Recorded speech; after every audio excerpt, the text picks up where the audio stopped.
Macrosofía del capitalismo. Alfonso Bárcena Gómez. ¿Qué es la macrofilosofía del capitalismo?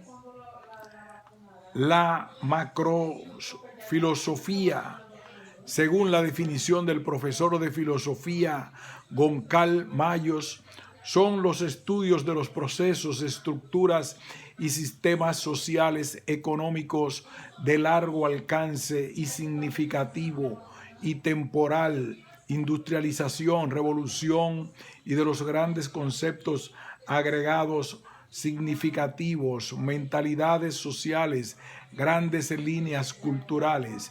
Tiene una perspectiva transversal, multidisciplinar, filosofía, psicología, sociología, derecho, economía, etcétera, y holística por vocación. Es un retornar a la epísteme, filosofía griega, como saber omnicomprensivo al servicio del conocimiento, una taxonomía y división que es también utilizada en otros saberes como la economía, donde el estudio de un fenómeno social como el comportamiento económico es dividido entre su estudio macroeconómico, que se refiere al análisis de agregados económicos en grandes grupos como consumo, producción, Producto Interior Bruto, y por otro lado el estudio microeconómico de unidades específicas del sistema económico como la empresa o el consumidor universal e individual. Es en esta coyuntura donde el profesor Goncal Mayos recoge esa necesidad de un pensamiento multidisciplinar que aglutine todos los saberes en el concepto de macrofilosofía, frente a la actual perspectiva del saber científico que, a pesar de tener un gran poder explicativo, solo se ejerce como suma de yuxtaposiciones sin dar una imagen global. La macrofilosofía, al igual que la macroeconomía frente la microeconomía, sería un saber que recompondría el todo contra él, en ocasiones pensamiento reductivo, científico. Tendría, como se ha expuesto anteriormente, una perspectiva transversal, multidimensional, multidisciplinar y holística por vocación. Es el estudio de los procesos, estructuras y sistemas sociales, económicos de largo alcance significativo y temporal, industrialización, revolución. También grandes conceptos agregados significativos, mentalidades sociales, grandes líneas culturales, ideas, fuerza. ¿Por qué necesitamos la macrofilosofía? Como expone Mayos, porque no somos griegos, confundidos por bosques de imágenes, impactos, noticias o simultaneidades fragmentadas. No vivimos en una época como la griega, preocupados por el conjunto de la condición humana, sino que simplemente tratamos de sobrevivir en nuestra pequeña parcela de actuación. Todo el saber remite a una realidad y a una sola humanidad que compone el saber, epísteme griega. No encontramos como seres humanos lanzados a la existencia, y es ante esta situación nos encontramos como seres humanos lanzados a la existencia, y es ante esta situación vital cuando debemos buscar nuestra condición. Esto supone una búsqueda para encontrar la esencia y dar cuenta de todo lo que conforma lo humano. En Grecia, la epíteme y la filosofía era un saber omnicomprensivo al servicio del conjunto del conocimiento, una visión global del saber que expulsó por un lado a otros saberes, como la poesía y la mitología, y por otro a otros no saberes dignos de esclavos, como la doxa, mera opinión, y el pragmatismo o texne. Con la macrofilosofía se pretende recuperar lo que era la filosofía para un griego en una época que no es griega. Todo nuestro saber debe ponerse en relación a cómo contestamos a la pregunta kantiana de ¿qué es el hombre? ¿Qué puedo saber? ¿Qué debo hacer? ¿Qué debo esperar? Detrás de la aventura del conocimiento radica en el fondo la búsqueda del sentido de lo humano, algo que la macrofilosofía sin duda persigue contestar. Mayo añade como caracterización diferencial, expone que hablamos de macrofilosofía cuando se llevan a cabo análisis holistas y comparativos y que de facto o potencialmente se proyectan en procesos de gran alcance, ya sea temporal. Nos referimos a procesos de amplio recorrido y de muy larga duración. Por ello, la macrofilosofía presupone una profunda conciencia histórica y tiende una perspectiva que apunta al menos en potencia a la totalidad de la historia humana. Geográfico. Evidentemente la tendencia está al alcance mundial, superando el etnocentrismo occidentalista que todavía es muy importante en filosofía. Tiende, por tanto, a análisis globales y sistémicos, dentro de los cuales deben tratarse en rigurosas condiciones de igualdad y otorgando similar atención a las filosofías no occidentales, por ejemplo, chinas, islámicas, indias, japonesas, amerindias, etc. Cultural. La macrofilosofía es vocacionalmente interdisciplinar, atendiendo tanto a la literatura como a la ciencia, al arte como a la tecnología, a los símbolos como a la economía, a la religión como a la política, etc.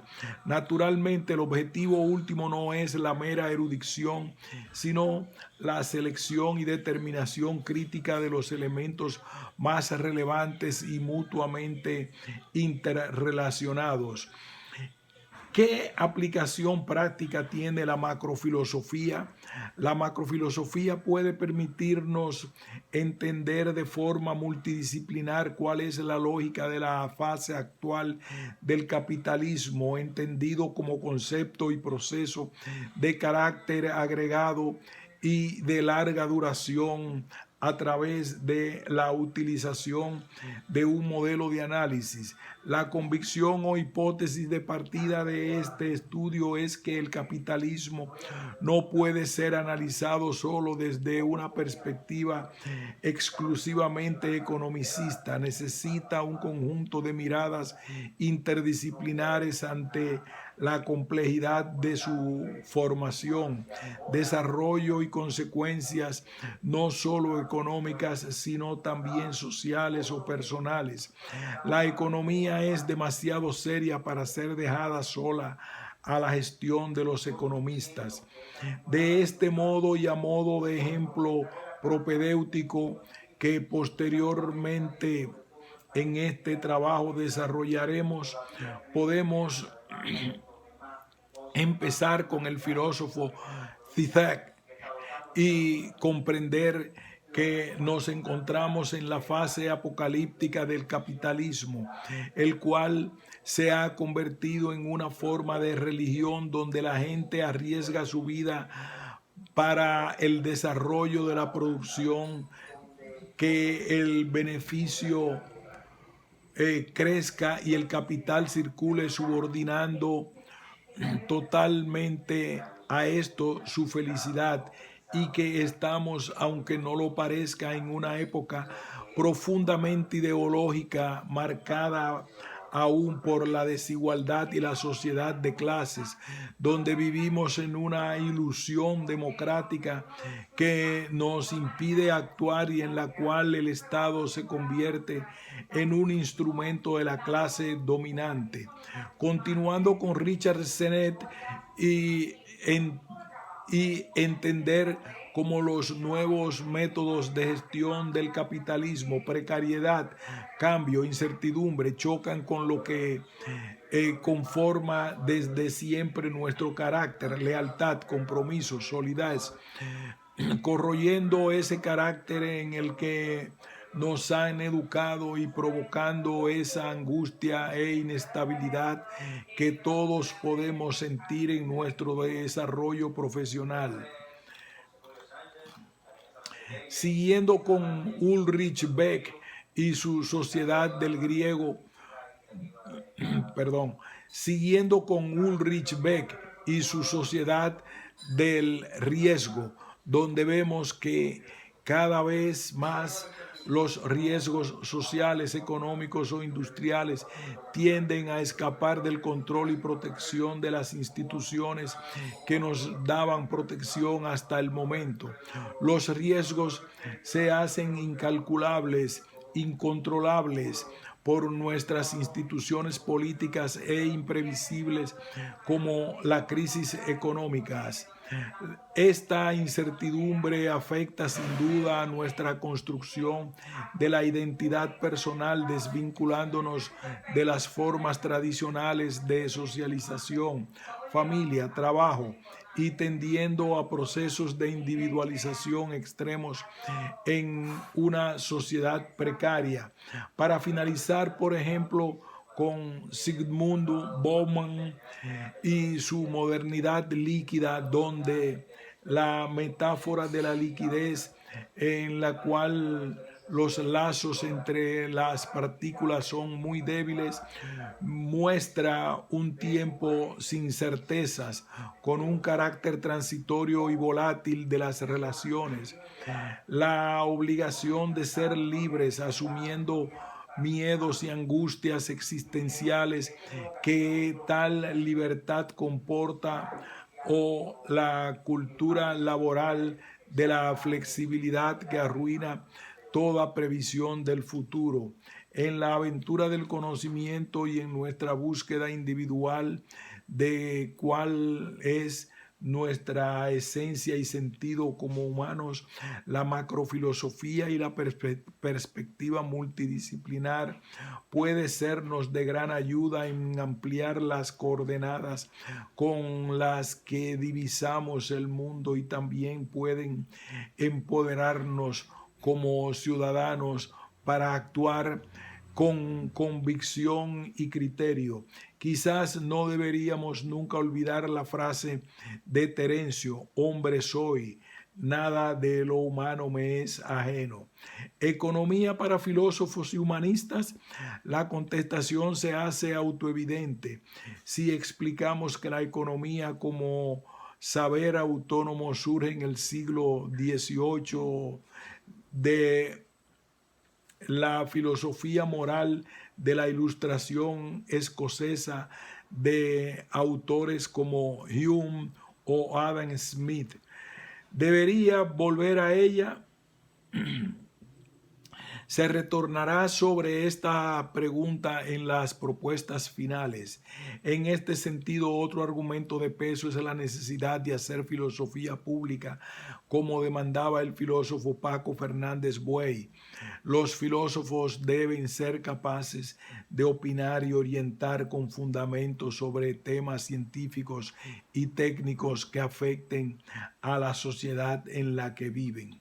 También se recoge en la propuesta del también filósofo Manuel Sacristán, que entendía la misión de la filosofía como un lugar donde otras disciplinas como la economía, en este caso, van a pensarse para poder conocerse y de este modo trazar futuras líneas de actuación o cambio, con el objeto final de realizar lo que Michel Foucault denominaría como una ontología del presente. La filosofía debe seguir dando razón del mundo dominado por la gramática económica y hacerlo de forma comprensible y atractiva. El filósofo tiene la tarea de estructurar y conceptualizar no solo como las cosas, descripción, sino como deberían ser, prescripción, y ahora también de seducir con las ideas en nuevos medios, blogs, videos, redes sociales.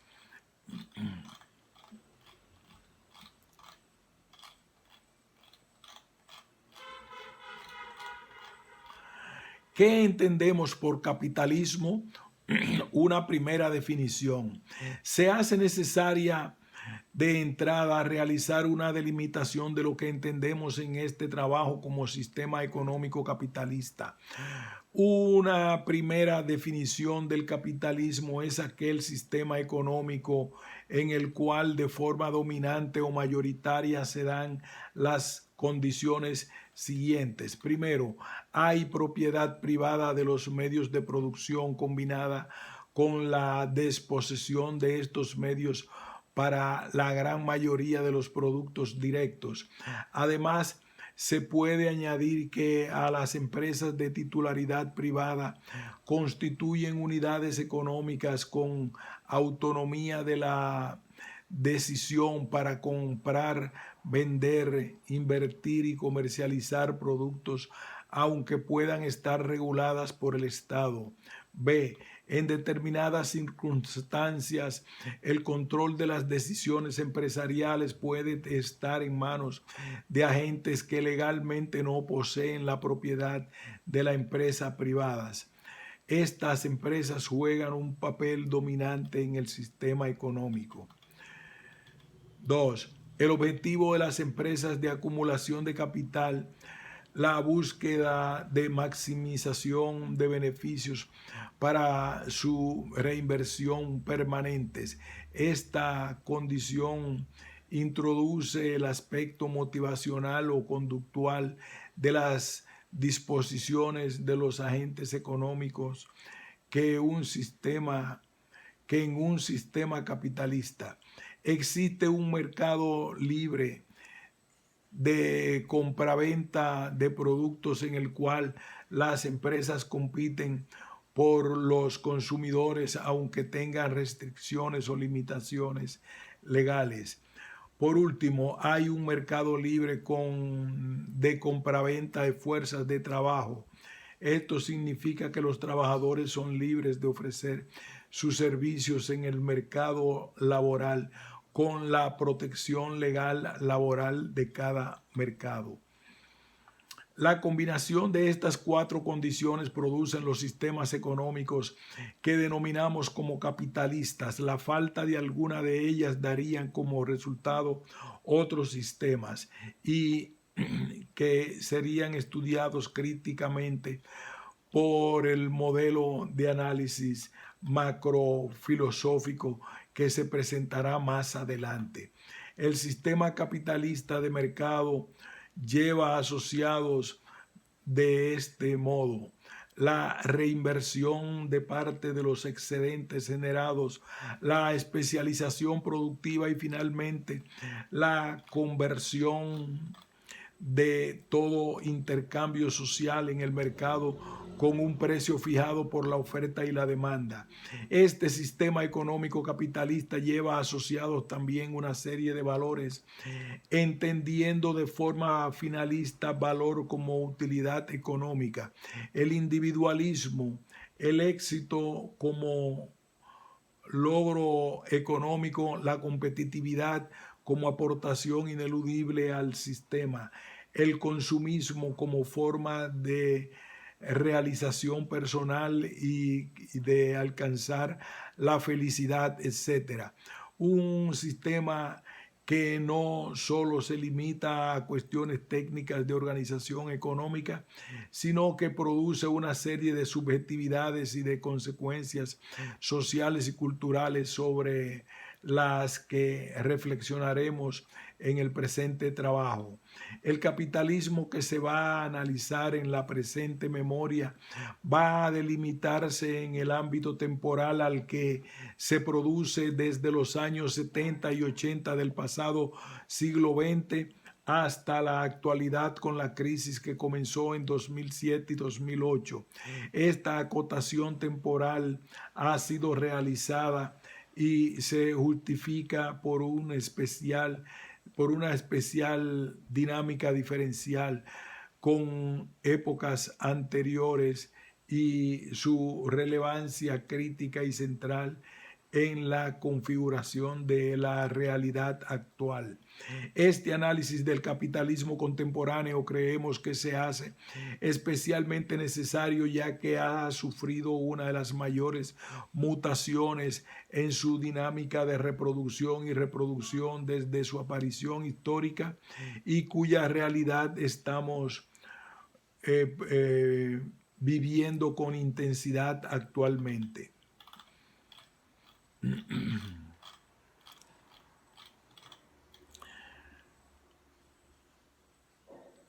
1.3. Bloques temáticos. La tesis se dividirá en 3 bloques temáticos. 1. Los 2 primeros serán descriptivos, lo que es en los que se analizarán en primer lugar los conceptos ligados al capitalismo desde la perspectiva macrofilosófica anteriormente expuesta, lo que es 1. Macrofilosofía del capitalismo. En primer lugar, se realiza una propuesta de modelo de análisis. Asimismo, se analizan los inputs ideológicos, técnicos, económicos y sociales, culturales, para acabar con una exposición del capitalismo como sistema mundo. Lo que es, segundo, outputs y consecuencias. En esta sección se analizan los outputs del modelo, las consecuencias económicas de la evolución capitalista, conceptualizadas gráficamente en la flecha del crecimiento del producto total, las consecuencias personales con el análisis del círculo de la inseguridad. 3. Consecuencias sociales y culturales con la exposición del triángulo de la segmentación social. Segundo, el tercer bloque temático, lo que debe ser, ¿qué hacemos? Entra todo el ámbito normativo e incluye las conclusiones sobre la evolución posible del capitalismo y una serie de propuestas de qué hacer de los diferentes ámbitos afectados, como son el económico, social y personal, para finalizar con las conclusiones finales del presente trabajo de investigación.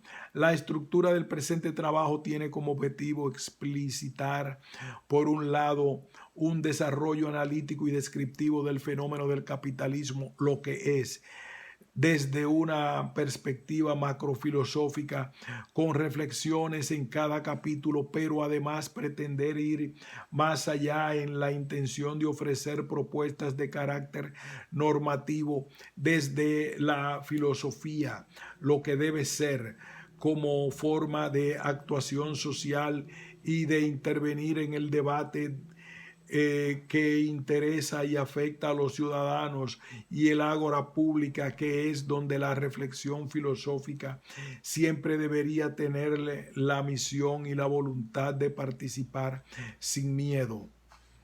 Ilustración 1. Bloques temáticos de la tesis.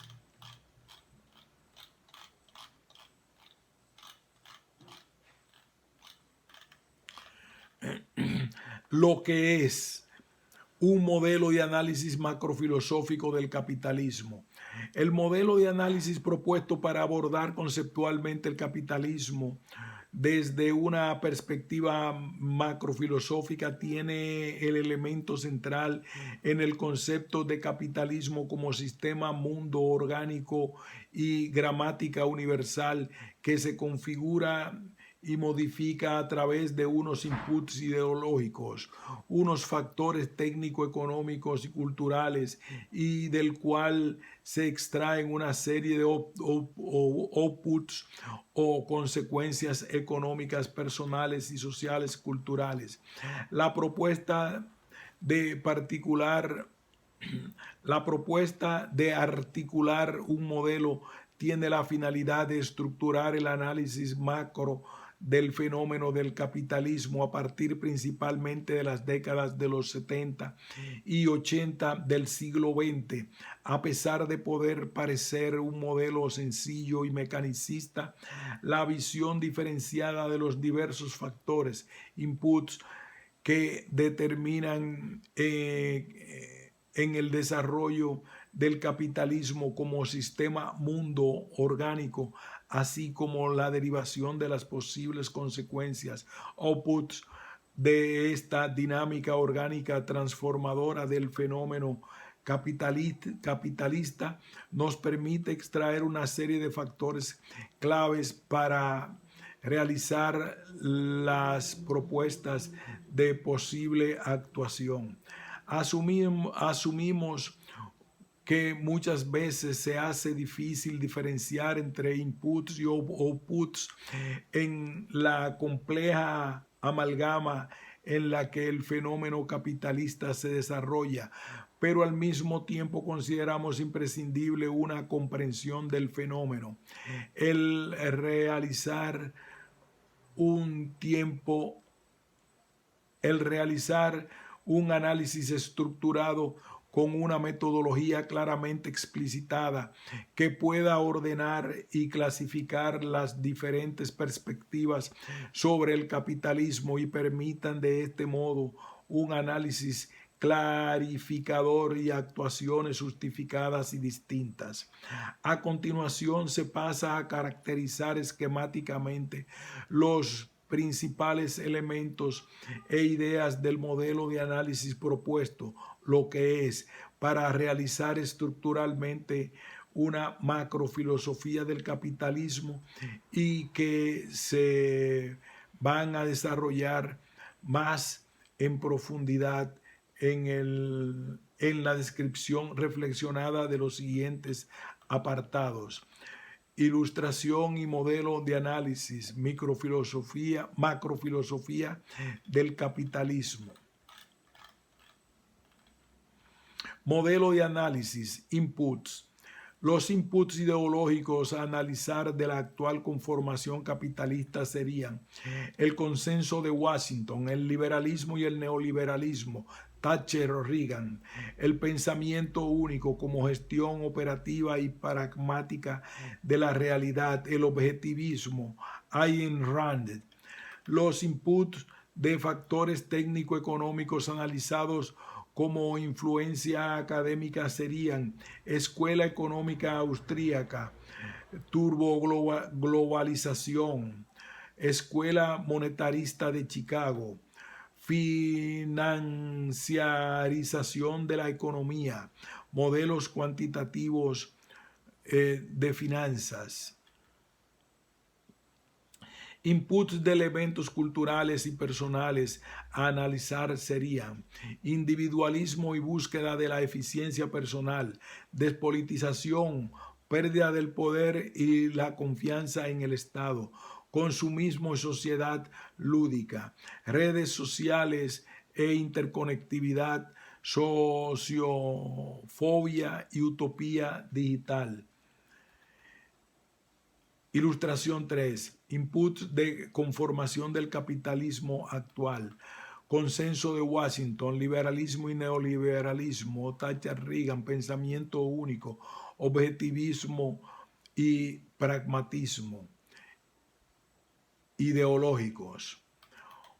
Factores técnico-económicos, escuela económica austríaca monetarista, turboglobalización, escuela liberal Chicago, modelos cuantitativos financieros. Elementos culturales y personales, individualismo y búsqueda de la eficiencia, despolitización, pérdida del poder del Estado, consumismo, redes sociales e interconectividad. Modelo de análisis. Segundo, capitalismo como centro orgánico del modelo. El capitalismo es entendido como un sistema social y económico que abarca la construcción del ser humano moderno y crea su realidad. Es un sistema mundo orgánico, una gramática universal con la que nombrar la realidad, con un instrumento como el mercado que organiza y da sentido a esta realidad humana. Sistema social y económico que abarca la construcción del ser humano moderno y crea su realidad. Ilustración 4. Capitalismo como centro orgánico. Sistema social y económico que abarca la construcción del ser humano moderno y crea su realidad. Modelo de análisis. Output 3. Los outputs o consecuencias del sistema social y económico capitalista se podrán dividir en tres aspectos económicos: desigualdad, proletarización y precariedad, endeudamiento, aparición de una nueva normalidad, capitalismo sin trabajo, fin de la clase media, dominio de las élites extractivas y la rule class personales, corrosión de carácter y pérdida de respeto, Senet, modernidad líquida, Bauman, capitalismo estético y emocional, Ilush Lipovetsky, biocapitalismo y capitalismo cognitivo, sociales y culturales, sociedad de riesgo, sociedad de la ignorancia, sociedad del simulacro, sociedad terapéutica, sociedad de la transparencia y el cansancio. Ilustración 5. Outputs y consecuencias del capitalismo.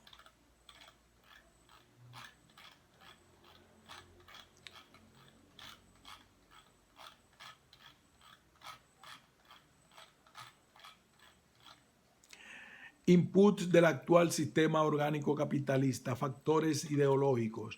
Dentro de los inputs o factores de influencia en la configuración de entrada del capitalismo actual, consideraremos la ideología como el sistema de representaciones que tiene como función ocular los conflictos reales para justificar un estado de cosas. Siguiendo esta definición de ideología, consideramos tres como principales influencias ideológicas del capitalismo actual: el liberalismo y el neoliberalismo, el pensamiento único y la escuela filosófica del objetivismo de Ayn Rand.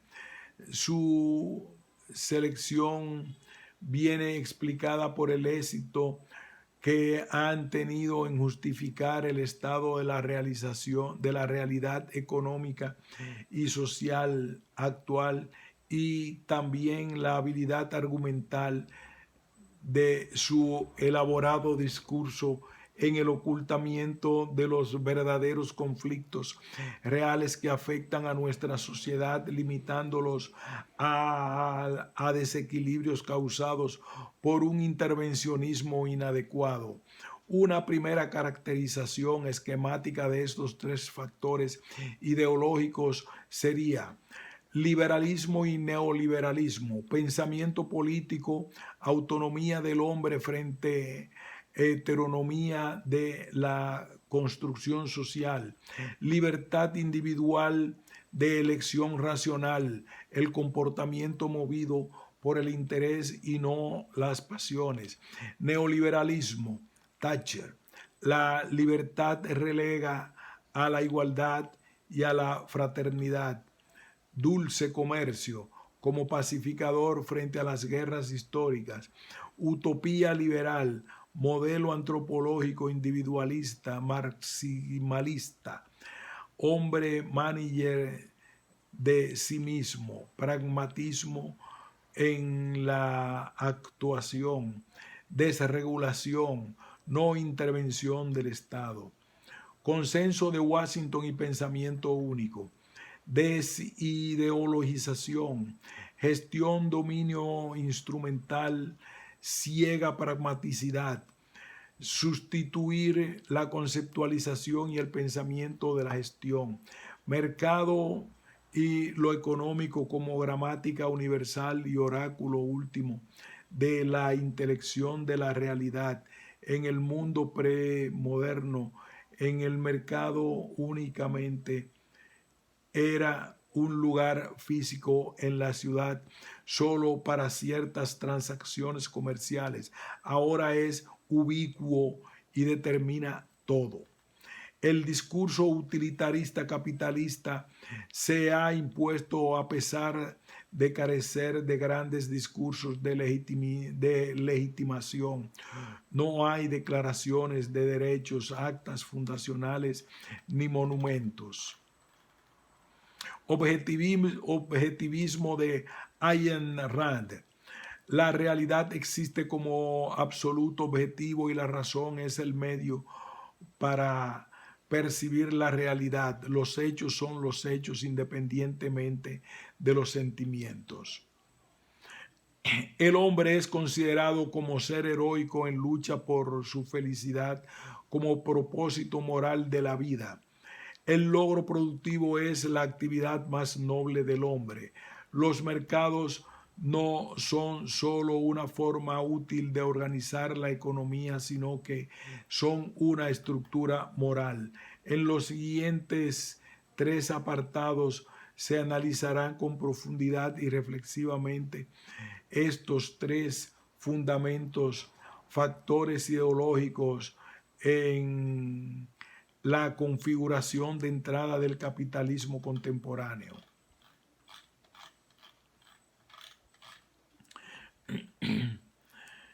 El liberalismo y el neoliberalismo y su influencia en el desarrollo capitalista actual. Una de las primeras tesis fundamentadas de este apartado es que no debemos confundir precipitadamente el liberalismo con el desarrollo capitalista actual o con el conservadurismo. La ley del resultado y a toda costa o de la tendencia monopolística propiativa se adapta mal a ciertos principios liberales como la transparencia del mercado. Tampoco se debería asimilar liberalismo o conservadurismo estático. El liberal al hombre del despotismo, de la religión o del Estado cuando se comportan como totalitarios o ineficaces, ha sido también el motor del pensamiento liberal. Por otro lado, la segunda tesis defendida es que el liberalismo y el neoliberalismo no responden estrictamente a la misma forma de pensamiento político y económico. Es imperiosamente necesario diferenciar el liberalismo del neoliberalismo practicado a partir de finales del siglo XX, el cual sí que influye ideológicamente de una forma más clara en la configuración del capitalismo actual, pero partiendo de principios de actuación claramente diferenciables de ciertas tradiciones liberales como el liberalismo político y ciertos puntos del utilitarista que en determinados momentos históricos han supuesto un progreso social indiscutible al enfrentarse a contextos y tradiciones restrictivas para el desarrollo personal y social del ser humano. Se hace pues necesario una primera caracterización histórica del liberalismo para posteriormente confrontarla contextualizada a las prácticas del neoliberalismo de finales del siglo XX, con el objetivo de determinar finalmente cuáles son las verdaderas influencias ideológicas de este pensamiento y práctica política neoliberal en la configuración del desarrollo capitalista actual. Una primera definición académica del liberalismo se relaciona con una filosofía política que, partiendo de una ética individualista, considera el respeto a las libertades personales y la libre iniciativa de los individuos como la regla que permite el desarrollo de la personalidad humana y por extensión a la sociedad, creando bienestar. Una filosofía política que acaba extendiéndose a una teoría social y económica.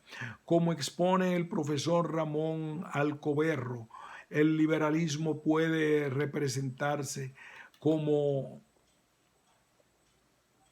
una teoría moral, la del individualismo, el universalismo y la ética teleológica y de mínimos.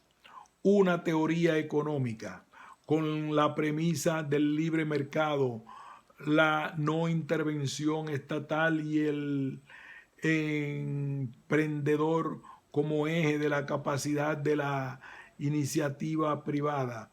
Una teoría jurídica y política fundamentada en el republicanismo y el laicismo, propugna un papel central para los derechos de los individuos y la diversidad. Una teoría del conocimiento prima la centralidad de la experiencia como prueba práctica de la configuración de la verdad.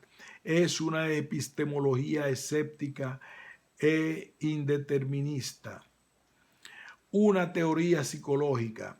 El actor social principal es el individuo, que debe ser capaz de hacerse responsable de su propia suerte, tener el suficiente carácter, ethos, para liderar su vida en el entorno social sin sucumbir a la servidumbre voluntaria.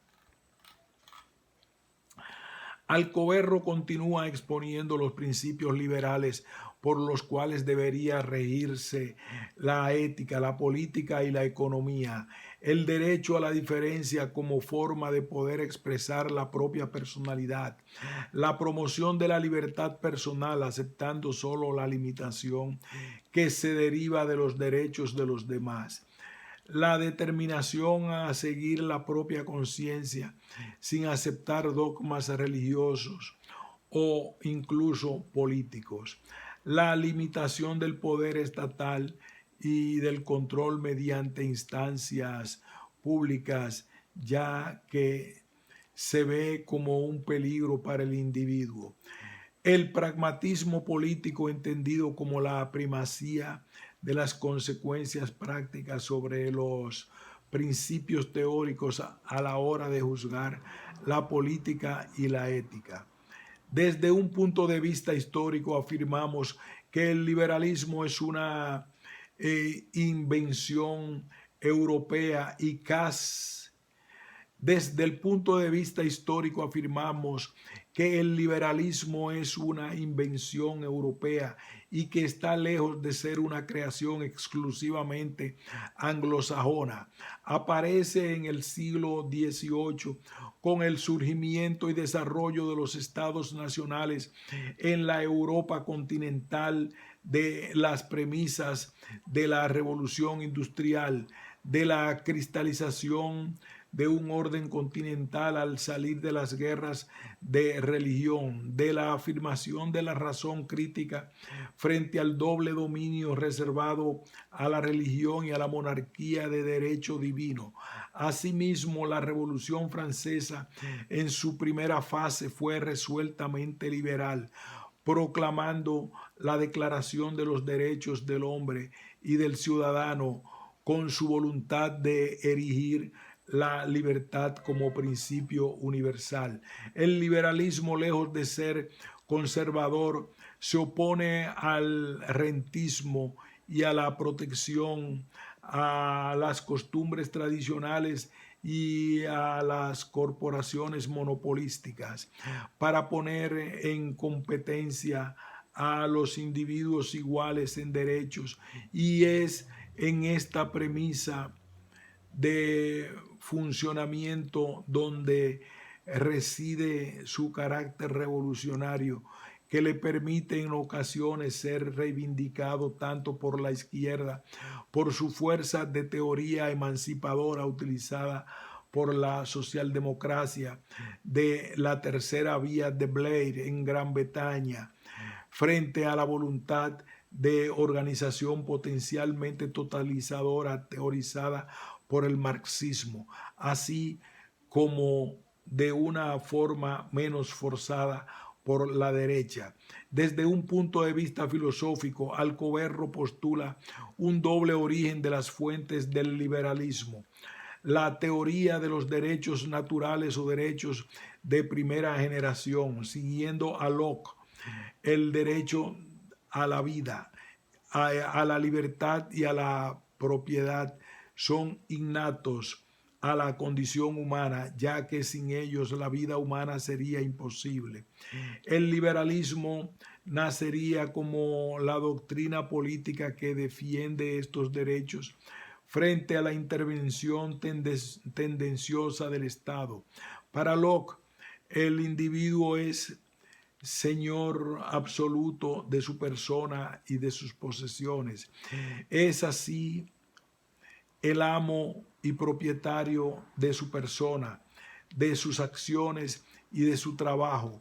Se deriva del derecho natural a la propiedad, de la transformación de la naturaleza por el trabajo humano, y del cual el hombre tiene el derecho a apropiarse de sus frutos. En el ámbito público, los derechos deben ser recogidos en una constitución entendida como un pacto de común consentimiento. El utilitarismo. En una escuela filosófica se antepone la libertad como el criterio más útil para poder llegar a la felicidad. La libertad se convierte en una exigencia cuando la regla es buscar el máximo bien para el mayor número de personas. Los derechos naturales para el utilitarismo son ficciones útiles, pero sin una base de existencia real. En cualquier derecho se convierte así en una creación social. Alcoberro pone el ejemplo que incluso el Estado podría recortar alguna libertad, como la propiedad, para aumentar la felicidad global de la sociedad. Construir una carretera, por ejemplo. El liberalismo no es un bloque homogéneo como oposición a una ideología que se erija en una verdad revelada, administrada por la organización cerrada. Es pluralista, encarnándose en diferentes personalidades más que en una única escuela. Así, y En relación al doble origen del liberalismo, se pueden distinguir tres grandes escuelas o tradiciones liberales según sus autores. Tradición política, la que va desde Locke a Montesquieu hasta Rawls, un pensamiento liberal que se interesa por encima de todo por la autonomía del orden político sin dogmatismo y estudiando la infraestructura social. Tradición utilitarista que nace con Bentham y Mill y que va hasta Hayek. Intenta explicar los fenómenos políticos, económicos y sociales a partir únicamente de la persecución de los intereses individuales. Tradición libertaria, desarrollada principalmente por Nozick y Mises, coloca el principio del carácter inviolable y exclusivo de los derechos del individuo y hace reposar la libertad sobre la propiedad. El liberal libertario ha sido caracterizado como un anarquista que defiende la propiedad. Se hace quizás necesario remarcar de nuevo que a pesar de este aparente pluralismo, el liberalismo posee como base unos principios comunes, como se ha expuesto anteriormente de entrada. Se ve como una filosofía moral y política fundada, en un lado, por el respeto a los individuos y el rechazo a todo determinismo o sentido de la historia. Suele ser indisociable de la democracia en su triple componente del pluralismo de opiniones y de partidos, del papel moderador de las instituciones y del vigor del Estado de Derecho, y encuentra en el desarrollo del mercado y la libre competencia el motor del progreso económico y social. En pocas palabras, el liberalismo trata de conformar hombres que se conviertan en ciudadanos capaces y dignos de asumir la responsabilidad de su libertad y, dado el caso, de defenderla. El liberalismo saca fuerza de sus debilidades. Su naturaleza pluralista le conduce no solamente a tolerar, sino incluso a dejar campo abierto a la existencia del antiliberalismo, dado que rechaza la seguridad de un principio trascendente o de una providencia de la religión o de la tradición, dado que ancla la libertad en el único método de la razón crítica de los hombres y el compromiso de los ciudadanos, dado que acepta ser inscrito dentro del movimiento histórico en el corazón de las sociedades en permanente mutación, constituye un objetivo fácil para demagogos y extremistas de cualquier orientación, y al mismo tiempo la apuesta última por el lazo visceral que une a los hombres a su libertad, que funda su naturaleza, se ha revelado para los liberales hasta el presente como ganador, cuando las democracias han mostrado una sorprendente capacidad de resistencia que les ha permitido salir victoriosas de las ideologías y de las grandes guerras del siglo XX. Para el liberalismo, la libertad no es nunca adquirida o dada, sino siempre a conquistar o construir. Para responder a los desafíos, los liberales no proponen una explicación unilateral ni una receta milagrosa. Proponen el trabajo de la razón como confrontación a las pasiones extremistas y al fanatismo, el elogio de la moderación a la tentación de la desmesura y la fascinación por la violencia, la pedagogía paciente de la libertad a la renuncia y al fatalismo. Otra de las cuestiones fundamentales en cuanto al liberalismo como novedosa teoría política es su relación con la denominada tríada de valores del republicanismo: libertad, igualdad y fraternidad. Como sigue explicando Alcoberro, el principal obstáculo del liberalismo es con la fraternidad. Para un liberal ilustrado, la fraternidad no significa que todos los hombres son hermanos, sino que todos los hombres tienen políticamente una dependencia de la ley que los hermana en la medida que sus derechos emanan de una constitución igual para todos, es decir, republicana. Para los utilitaristas que consideran que no hay derechos naturales, es la Constitución quien los define y los hace posibles. Fraternidad y Constitución son sinónimos. De este modo, cualquier concepción liberal de la fraternidad pasa por la unión libre y voluntaria de individuos y por el respeto sin ninguna limitación por la vida privada, siempre que no afecte a los derechos del otro. Punto y pausa.